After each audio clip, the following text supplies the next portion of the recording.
97। तो 27 में नंबर सवाल ऐसा है कि अगर इसमें खर्च देखो, ये खपत का और किसका है, खर्च का है, मतलब मूल्य वृद्धि में और खपत में है। तो खर्चे में अगर ऊपर नीचे बात ना हो, केवल मूल्य और खपत में ही बात चल रही हो ना, तो ऐसे ही हो जाता है, नहीं तो अलग अलग लिखनी पड़ती है। आगे सवाल आएंगे तो लिखेंगे। हमने कहा 100 रुपए है हमारा पहले खर्चा, कितना, कीमत कितनी है 100 रुपए, इन्होंने 25 बढ़ा दी तो कितनी होगी 125। तो ये कह रहे हैं 125 हो गई, ये मूल्य हो गया, ये क्या हो गया मूल्य। अगर इसे थोड़ा सा विस्तार में करना चाहें तो यहां पर लिखो खपत, क्या लिखो यहाँ खपत। इन दो की बात करिए तो कुछ मत करो, इसे यहां लिख दो और इसे, मतलब खपत पहले कितनी होगी 125, अब कितनी करनी पड़ेगी तुम्हें 100, तो कितनी कम करनी पड़ेगी 25, कितने पर 125। पहले वाली चीज लिखते हैं नीचे, इनटू में 100, 25 से 25 पंजे 125 और इससे 20, आंसर आ गया कितना 20। जी आंसर बताओ सही है। उन्होंने बताओ 98 नंबर में, कौन से में 98 नंबर में मूल्य दिया है।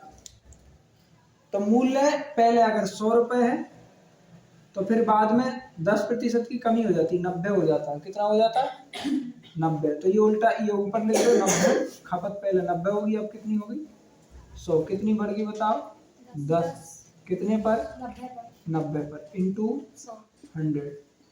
तो एक जीरो से ये वाला जीरो काट दो तो 100/9 आ गया, कितना 100/9 से काटते हैं तो 11 नाम 99, 11 सही 1/9% आंसर सही है।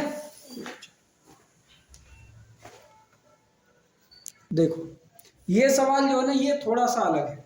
जब वो तीनों चीजों में हलचल बताने लगे, खर्च में, कीमत में और खपत में, तीनों चीजों में अगर वो बताने लगे ना, तो तुम ये समझ लो कि फिर तीनों चीजें लिखनी पड़ेंगी और तीनों को बताना पड़ेगा।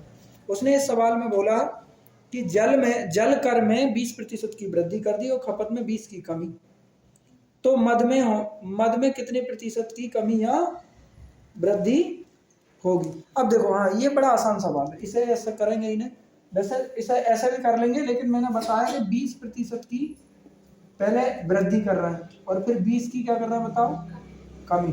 तो कल सवाल आया था, क्या करना है, इन दोनों की गुणा करनी है और 100 से क्या कर देना है ना, भाग कर देना है, ठीक है, परसेंटेज हटा दो।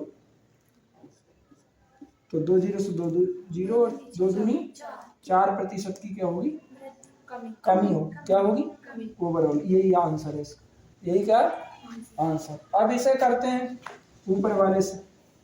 तो यहाँ पे देख लो, हमने पहले कीमत मानी कितनी 100 रुपए, तो 100 से कितनी हो रही 120, और खपत पहले मान लो 100 किलो की थी, तो अब हो रही है 80 की। तो पहले खर्च कितना होगा, तो इन दोनों की गुणा करके लिखोगे, कितना आएगा 10,000, कितना आएगा। बाद में इनका दोनों की गुणा करके लिखोगे तो कितना आएगा बताओ, 12 अट्ठे 96,000, कितना आएगा, कितने की कमी होगी बताओ 4,000 की, कितने की 4,000 की, कितने पर, पहला वाला लिखते हैं ऊपर वाला, इंटू 100, 2 जीरो से 2 जीरो, हाँ जी 9,600 लिखे जाएंगे, कितने 9,600। तो ये 4,000 बच रहा है ना, 400 बच रहे, कितने 2 जीरो से 2 जीरो, 2 जीरो से ये 2 जीरो, तो कितने की कमी हुई 4%। लॉन्ग में सवाल इस तरीके से होगा।